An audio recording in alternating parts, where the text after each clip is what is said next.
Now this book is about Astrid Lindgren, the author who wrote the Pippi Longstocking books. And this is her special story.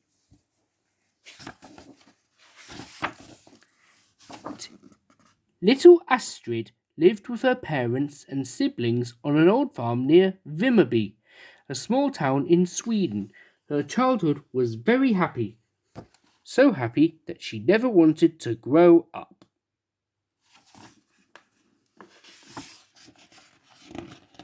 When she was 4, her friend Edith read Astrid a story. In an instant, the room was filled with giants, witches, and fairies, and they all appeared from an object that she hadn't really seen before, a book. Astrid did her best to learn how to read, and once she started, she couldn't stop. For her, books were almost unbearably wonderful, and before long she had read her way through the library's collection. That's a lot of books, and that's saying a lot. But one morning, she woke up with a terrible feeling. Life suddenly seemed so complicated, and she didn't want to play with toys as she always had. Astrid was growing up.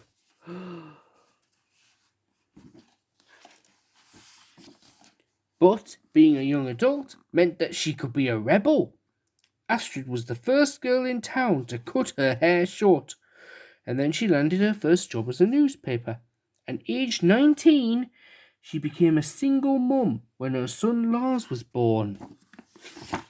And after a while, Astrid got married and had a second child called Karin. Astrid was no ordinary mother. She loved playing just like a child, and she was great at inventing stories. But one night, Karin got sick and asked her mother for a get-well story about Pippi Longstocking, a funny name she had just made up. What a remarkable name, Astrid thought. She must be a remarkable girl, too. And Pippi was more than remarkable. She was everything a child wanted to be. She lived alone with a monkey and a horse in Villikula, her own cottage. She was free, happy, fearless, and the strongest girl in the world. Wow. And for many years, Astrid made up stories about Pippi for Karin and all her friends. And for Karin's 10th birthday, she put them down on paper as a present for her. How thoughtful. And from beginning to end, Pippi's stories were delightful. She was wise, honest, and wild. And as soon as the first book was published, she became a heroine for readers all around the world. Astrid wrote many novels and picture books about Pippi, which were translated into more than 100 languages. Whoa, that's a lot.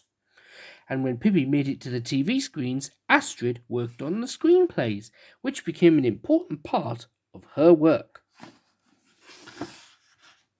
And she created dozens of other memorable characters like Rasmus, Roger, Emil, and Lotta. Astrid received the highest recognition for her contribution to the world of books. 2, count 'em, 2 Hans Christian Andersen medals. And a Russian astronomer even named a planet in her honour. Planet 3204 Lindgren. That's it there, I think. And still today, little Astrid, the girl who never wanted to grow up, lives in our heads and hearts when anyone reads Pippi Longstocking, who is always up for some fun. I bet you've read some of the Pippi Longstocking books, haven't you?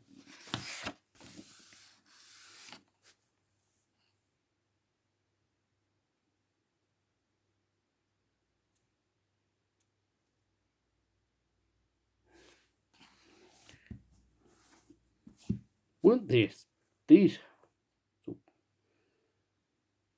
Hope you enjoyed Pippi, the origins of the author of Pippi Longstocking.